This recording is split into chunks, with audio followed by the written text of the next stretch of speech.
morning, good evening, or good afternoon, and welcome to the Across the Pitch Accrington Stanley versus the Tractor Boys of Ipswich Town preview.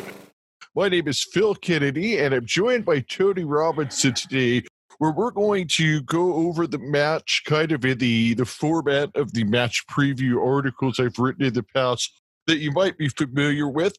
But as we did last week, Tony is going to kind of go down the list. And then we're going to discuss those things in the format of the article. And before we get started with that, I do have a little treat for Tony first. So first and foremost, welcome to the show, Tony, and thank you for joining me today. Hi, Phil. Hope you're well. I'm looking forward to the preview, and we've got a lot to cover in a short period of time. So onwards and upwards. All right, well, let's get started. And if you've been listening to the show for any amount of time, you may know that one of my very favorite things about English football is the fact that Ipswich Town is known as the Tractor Boys. And, of course, has to deal with the agricultural history of the area. And since we're not just a football show, we're also a British culture show, I have put together a little game here that will help us familiarize ourselves with a bit of tractor culture. And the game is called Tractor or Not a Tractor. Okay. So I have a list of 15 here, and so some of these are brands of tractors, some of these are not. I'm just going to go down the list, and you're going to tell me whether it's a tractor or not a tractor. No, let's go for it. All right. I'll give you an easy one to start off with. John Deere. Tractor. Yes. Ali Chalmers. Not a tractor. That actually is a tractor. Damn it. Oh. It's Allis. It might be Allis Chalmers. Oh, well, you pronunciate. I would have said that if you'd have said it that way. So, yes, a tractor. Okay. Georgia Pacific. Tractor. Oh, that is not a tractor. Damn it. Georgia Pacific is actually a paper company that most notably makes toilet paper or bog rolls, as they're called on the other side. Well, there you go. We learn something new every day. All right. Mercure Super. I'm going to go tractor. That is also not a tractor. That is a German razor blade manufacturer. Well, it should be a tractor. Anyway. Kubota. Tractor. That's a tractor. Konmake. Oh, that sounds like a tractor. Might sound like a tractor, but it's actually a Japanese cosmetics brand. Oh, there you go. It's the most popular selling brand of makeup in Japan. Well, I don't buy it, so I didn't know. David Brown. Not a tractor. No, that is a tractor. Oh, man. Mahindra. Not. That is also a tractor. Oh. 50. If you flip a coin 50% of the time, you should be right, but I'm not doing very well. Well, maybe you'll do better with this one. Hoshizaki. I'm going to go a tractor. That is a Japanese ice machine company. Oh. They make the machines that vend ice in like restaurants and convenience stores. Are you familiar with the ice cubes that are flat on one side and then rounded on the other side? Yeah. That's a Hoshizaki cube. That's actually their patented cube. So if you get a drink and it has those ones that are the ice that's flat on one side and then like a crescent on the other side, know it was a Hoshizaki. I'm going to file that in the part of my brain where I don't have to access it anymore. There's a funny story about that. When I was 16, the first job I ever had is I worked at a water and ice store, and we bagged like hundreds of bags of ice a day. And that's how I got to know so much about Hoshizaki. So I had to throw that one in there. All right, so we've got 4 more here, Tony. I think you're gonna get a rally here. Okay, I need it. Deutz Fahr. Tractor. That is a tractor. Massey Ferguson. Tractor. That is a tractor. Einbecker. Ooh, that does sound like a tractor. It's a German beer. Oh, well, there you go. All right. And the very last one, this is the bonus question. If you get this one correct, then you win the game regardless of the previous results. Steve Ripley. Steve Ripley, not a tractor. Well, you would have been kind of right because Steve Ripley isn't a mechanical tractor, as we've been describing. However, the late Steve Ripley, who passed away last year, was the lead singer for the American country and western band called The Tractors. So now that's just cheating, Phil. That's hitting below the belt. So I thought you said this was a treat. Anyway, I obviously did. I obviously didn't do very well. Hey, I'm a city. I'm a town.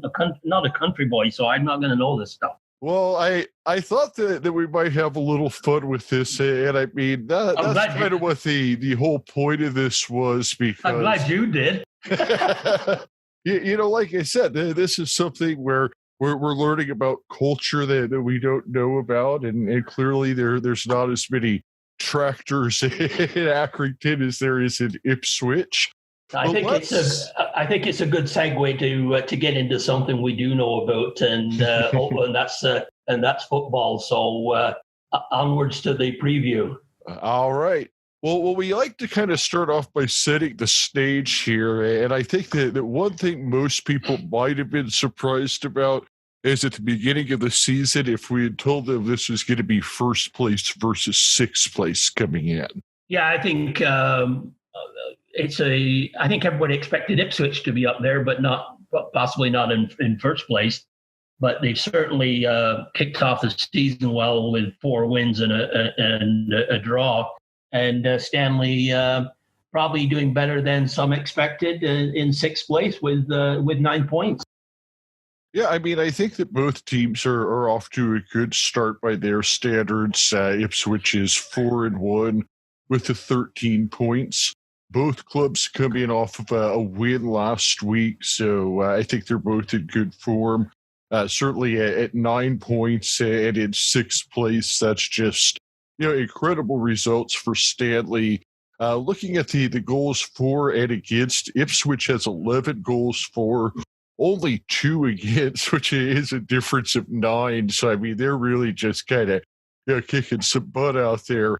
Stanley 8 allowed, 8-4, so they're making the most out of their results, it seems. Yeah, I think certainly the stats are in favor of Ipswich, but as we know, the game has to be played, and it doesn't always pan out based on the stats. But this match is at Ipswich, so. You can fill us in on the ground and the manager and what's the all-time record for Stanley versus Ipswich? Well, I'm glad you asked that because that's right what I was going to get into next. Now, it's probably not surprising that Stanley and Ipswich haven't played all that often, only 3 times. It may be surprising, though, that Stanley has actually won 2 out of those 3. They've all come over the past 2 seasons, where 2 seasons ago they met for the first time, which is in the FA Cup. That was a 1-0 Stanley win. Quite a few times we've talked about the big 2-0 Stanley win at the Wham Stadium last October 20th, almost a year ago to the week almost. And actually, sorry, Phil, I was actually at that match, and so was a great win and a little bit surprising, but on Sky Sports, so a great advertisement for Stanley being on Sky that day. Yeah, that was an excellent one, and that was really kind of Stanley's definitive win last season. I think those at the Poppy games were the 2 that came up the most. Yep. The thing is that one was at the Wham Stadium, as was the FA Cup tie that they won in 2019.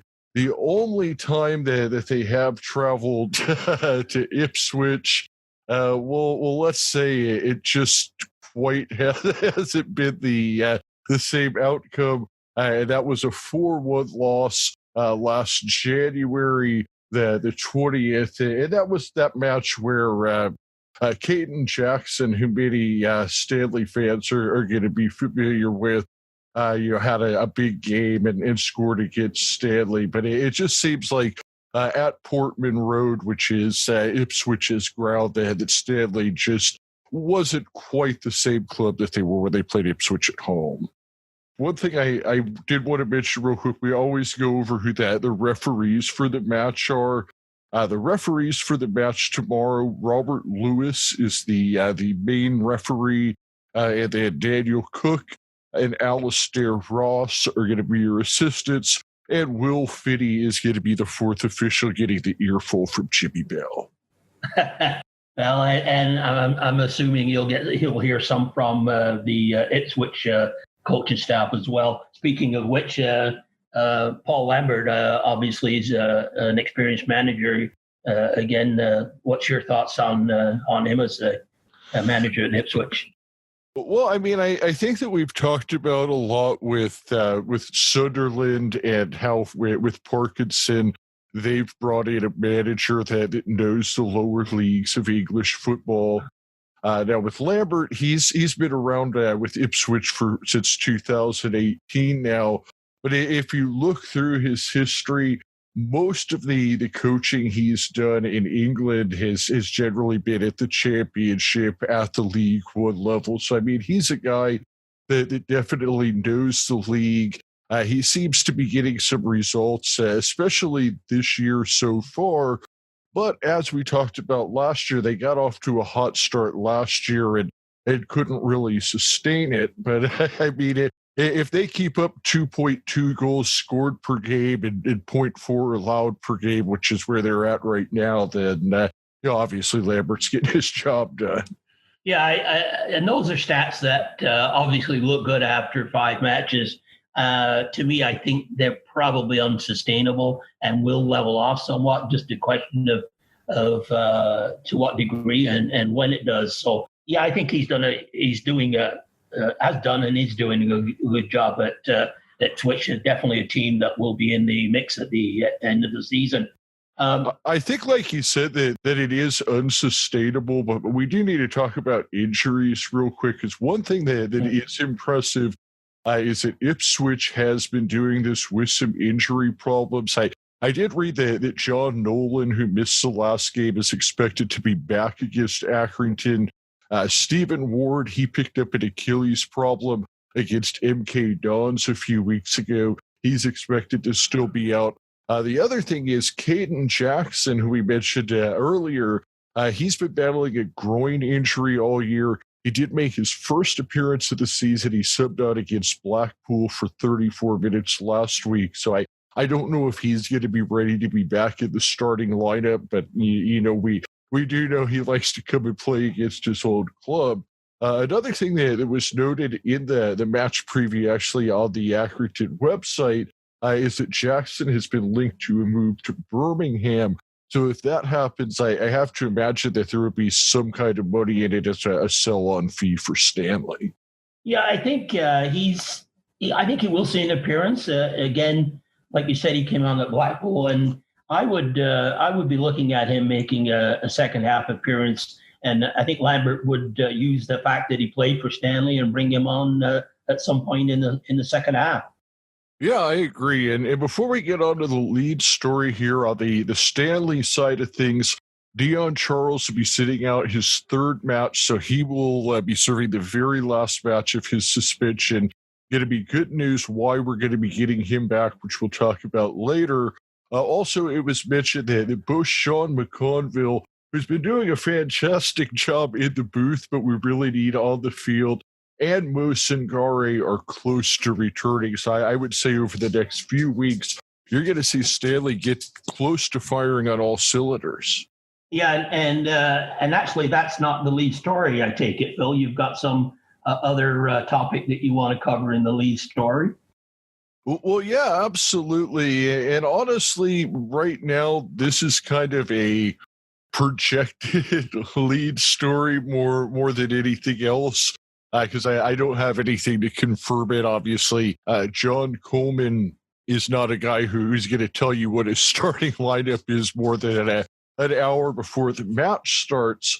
But just one, based on some unrelated conversations I've had, and also based on comments that John Coleman made in the his pre-match interview, I really think that we might see Nathan Baxter, who is the Chelsea lone keeper, in the starting lineup this week. He, of course, came over last week, and I had projected that he was going to be a backup based on the fact that, Toby Savins played well, signed the 3-year contract with Stanley, but it just sounds like maybe that's not going to be the case, because specifically John Coleman said, especially in the goalkeeping department where lone keeper Nathan Baxter is battling with Toby Savin for the number one job.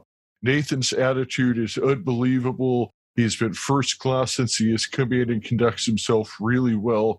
He will push Toby all the way, and that's what we want. So it just sounds like Baxter has come in and really impressed John Coleman, and I think we might see him between the pipes, as they say in the great up north.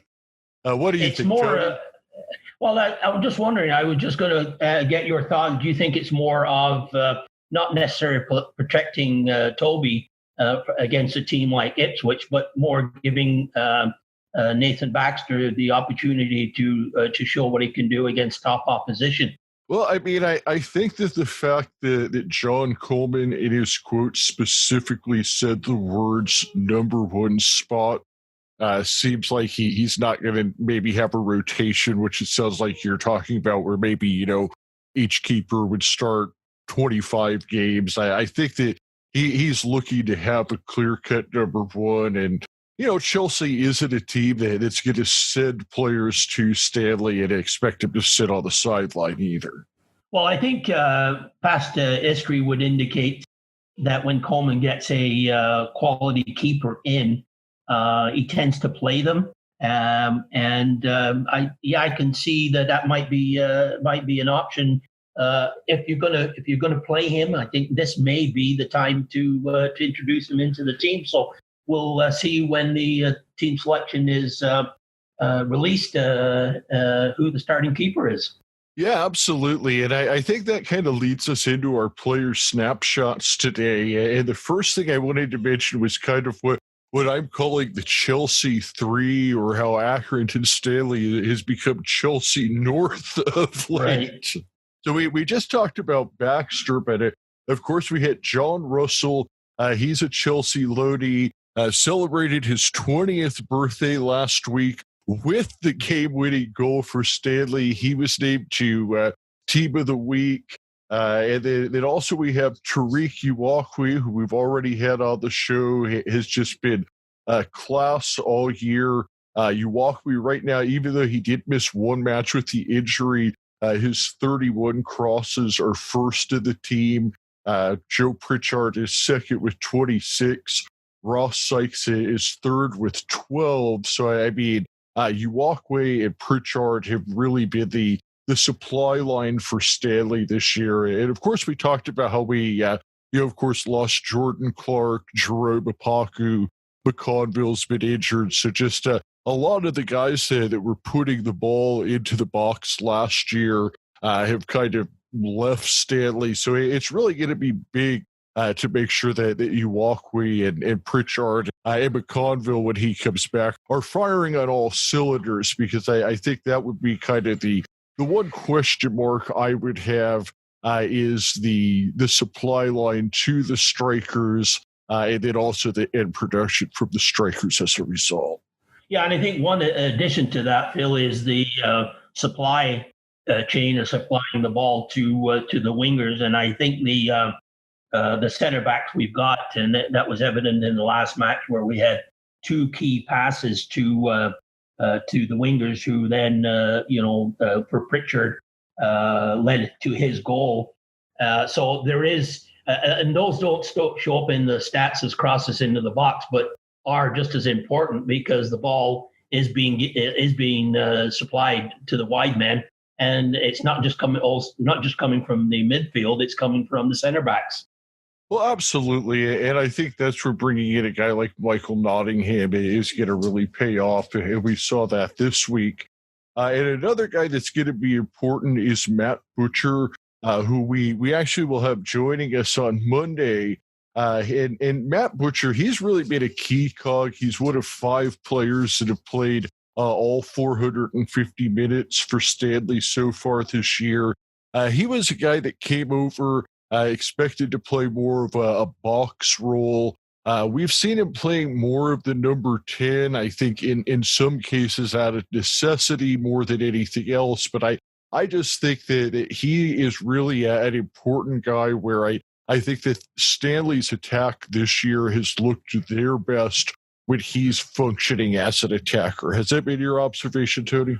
I think he's quietly established himself as a very, very important part of the team. You know, he's not sort of, if you want to call flashy, I think he's just been steady and, as I say, settled into the team where you can't picture the lineup without him. And I think that's a good indication of how well he's settled into to Coleman's formation, which I'm assuming, Phil, I think you would agree that he's probably going to stay with the same formation. Yeah, I mean, I think the 3-5-2 is pretty much set in stone at this point. That's what Stanley's going to play this year.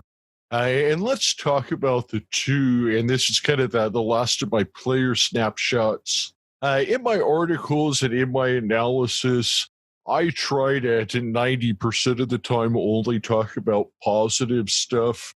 But there's just the 10% of the time when a guy is just not producing to the point where you have to say, you know, hey, this guy is just not producing. It's nothing personal. But, Ryan Cassidy is a guy, he started all 5 matches. He's played 377 minutes, and he's played center forward in all of those matches. He has 0 shots attempted in the past 2 matches. The only goal he's scored all year was a penalty kick. He has only 3 attempts, 2 on target from the outfield total in 5 starts. And just kind of by comparison, in 111 less minutes, Colby Bishop has attempted 2 more shots and put 1 more on target. And we've talked about he's still working back for an injury, and that's not even great production in itself. And one of the things that we talked about last week, and even Dan Jewell and Sean McConville brought up on the broadcast in relation to one of my tweets, is that 6 out of the 7 guys who were the top players among crosses in Stanley's lineup last year have either moved on to another team, are injured, or haven't gotten off of the bench this year. So do you think that this is just a supply line problem, or do you think that this is, we just need to get more out of the strikers, and when Charles gets back, we'll probably see that? I think we'll see that improve. It's just we've had, as you say, Dion Charles has been out. There's been a couple of different formations in the midfield. This is the part where, as far as predicting the lineup, is really is going to dictate obviously how Stanley performs. And what do you see as the starting lineup? Obviously going with the 3-5-2, and considering Charles is still out. Well, honestly, I probably see us going with the same lineup as last week, with the exception of Baxter. Especially with the win and with the momentum, we know that John Coleman isn't a guy that tends to change the lineup much after a win. Also, with a full week of rest, there's not going to really be a need to rotate people. Charles isn't back. McConville's not back yet. Singare's not back yet. So I just don't see any reason to make any changes from last week other than, like I said, it just sounds like that one with the keeper is what's coming, so I'm going to predict that. But otherwise, I think the same 10 outfield players we saw last Saturday. Okay. And I'm just moving on to Ipswich. What do you see from their key players? and what sort of formation do they like to put on the pitch? All right. Well, Ipswich, I mean, they're a team that they're just really firing on all cylinders. When I looked at them, there wasn't a lot that I didn't like. We have to start off by talking about Gwion Edwards. He has 4 goals and 2 assists already. And if that's not impressive enough, he's done all that in just 4 starts, 378 minutes. So, even though he's appeared in all 5 matches, he only started 4 of them. Hasn't played the full game. Sometimes he's leading them in goals and assists. Also, he leads them in crosses with 18. So he's creating as well. Teddy Bishop, he's another guy, 3 goals, 1 assist in only 331 minutes. John Nolan has 2 goals, and like we mentioned, he was injured last week, so, he hasn't really, he even played all the minutes. So you have all these players with multiple goals that haven't even played, all 5 games. And then when you start getting to their staple players, the guys that have played all 5 games, well, how can you talk about anybody other than Mr. Tractor Boy, Luke Chambers? I mean, this guy is 35 years old. He just keeps rolling along. And, he's not one of these guys who's 35 years old playing in the center of the defense. He's starting and playing 90 minutes at right back. He's made 342 starts just for Ipswich alone in his career. He's a big, physical guy. He's not afraid to foul you, but he knows how to do it without taking the cards. He gets forward. He's got 8 crosses into the box so far this year, goal and an assist. Luke Chambers, he's one of those rare guys that even though he's a defender, when you watch Ipswich play, he's kind of the guy that jumps out off of the screen at you. And then when you get to their goalkeeper, they have Tomas Oli.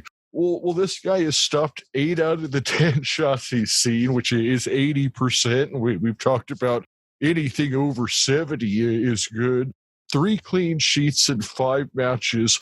0.40 goals allowed per 90 minutes. He's not even allowing half a goal per game. I mean, I just don't see a whole lot of weaknesses with the Tractor Boys. Yeah, having said that, I mean, you look at the obviously their goals for and against, like you just mentioned, the goal difference.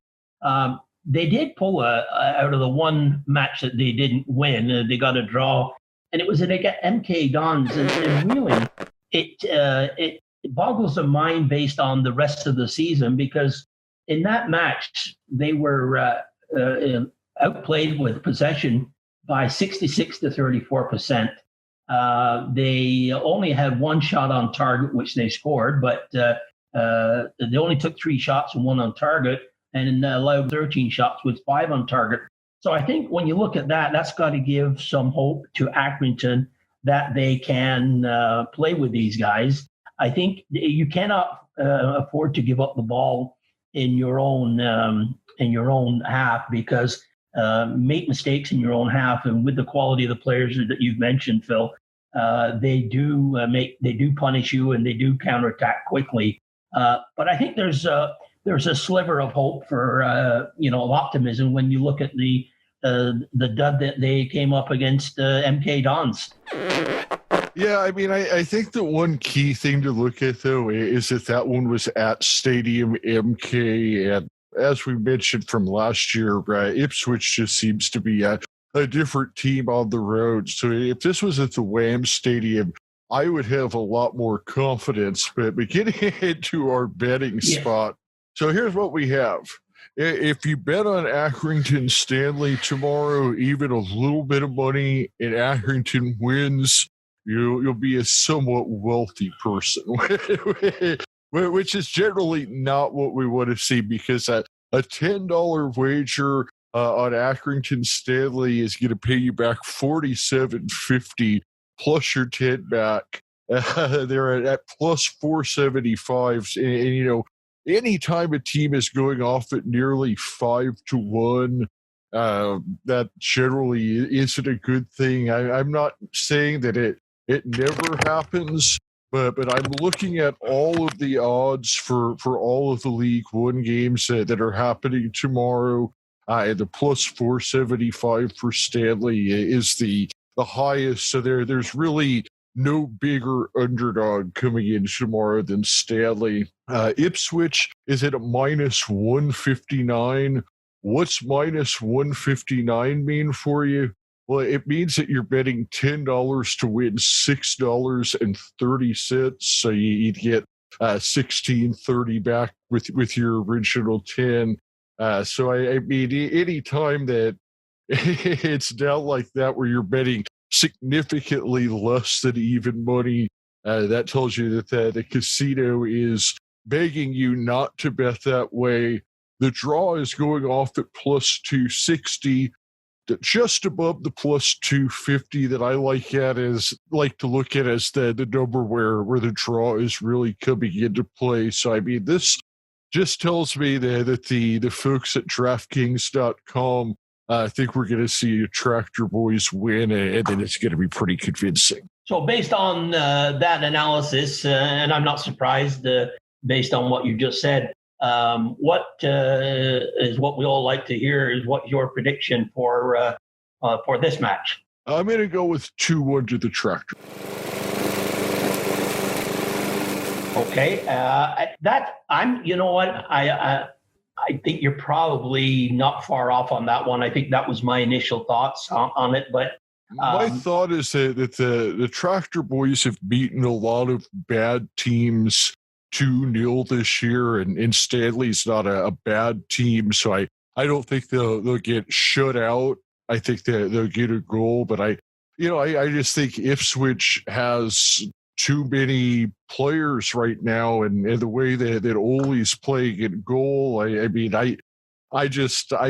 if it was at the Wham, I'd say maybe a draw, but at Ipswich, I just can't see it.